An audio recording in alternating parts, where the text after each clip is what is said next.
केरल के त्रावणकोर राज्य में गैर ब्राह्मण महिलाओं को स्तन ढकने से मनाही थी। महिलाओं पर स्तन टैक्स लगाया जाता था, जिसका जितना बड़ा स्तन उससे उतना ज्यादा टैक्स। केरल के चेरथाला की एक दलित जाति एजवा की महिला नांगेली से 1803 में जब त्रावणकोर के टैक्स अधिकारी उसके घर टैक्स लेने आए तो विरोध स्वरूप उसने अपने स्तन काट कर दे दिए। इसके बाद उसकी मौत हो गई। उसका पति चिरुकंडन जब घर लौट कर आया तो उसने उसकी चिता में कूदकर आत्महत्या कर ली। इसके बाद इस कुप्रथा के खिलाफ तीव्र आंदोलन हुआ। 1812 में राजा को टैक्स की ये कुप्रथा बंद करने के लिए बाध्य होना पड़ा। हालांकि इसके बाद भी गैर ब्राह्मण महिलाओं को स्तन ढकने के अधिकार से वंचित रखा गया। इसके लिए लड़ाई और लंबी चली। अगले 4 दशकों तक ये लड़ाई चली।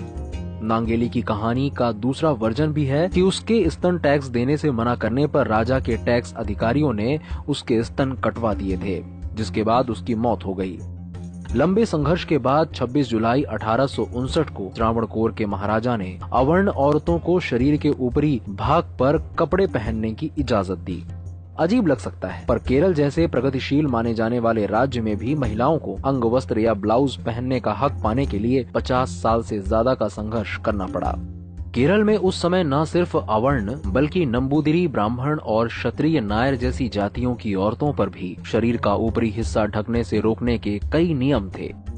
नंबूदिरी औरतों को घर के भीतर ऊपरी शरीर को खुला रखना पड़ता था। वे घर के बाहर निकलते समय ही अपना सीना ढक सकती थीं, लेकिन मंदिर में उन्हें ऊपरी वस्त्र खोलकर ही जाना होता था। नायर औरतों को ब्राह्मण पुरुषों के सामने अपना वक्ष खुला रखना होता था। सबसे बुरी स्थिति दलित औरतों की थी, जिन्हें कहीं भी अंग वस्त्र पहनने की मनाही थी। पहनने पर उन्हें सजा भी हो जाती थी।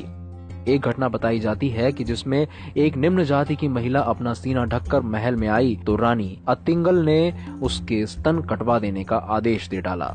इस अपमानजनक रिवाज के खिलाफ 19वीं सदी के शुरू में आवाजें उठनी शुरू हुई।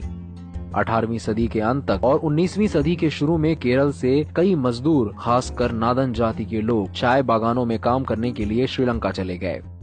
बेहतर आर्थिक स्थिति, धर्म बदलकर ईसाई बन जाने और यूरोपीय असर की वजह से इनमें जागरूकता ज्यादा थी और ये औरतें अपने शरीर को पूरा ढकने लगी थीं।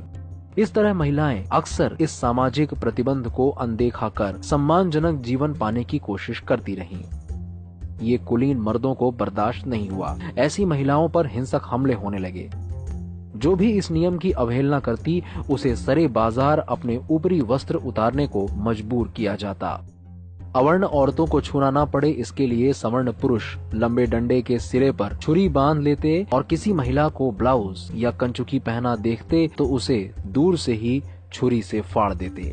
यहाँ तक कि वे औरतों को इस हाल में रस्सी से बांधकर सरेआम पेड़ पर लटका देते ताकि दूसरी औरतें ऐसा करते डरें।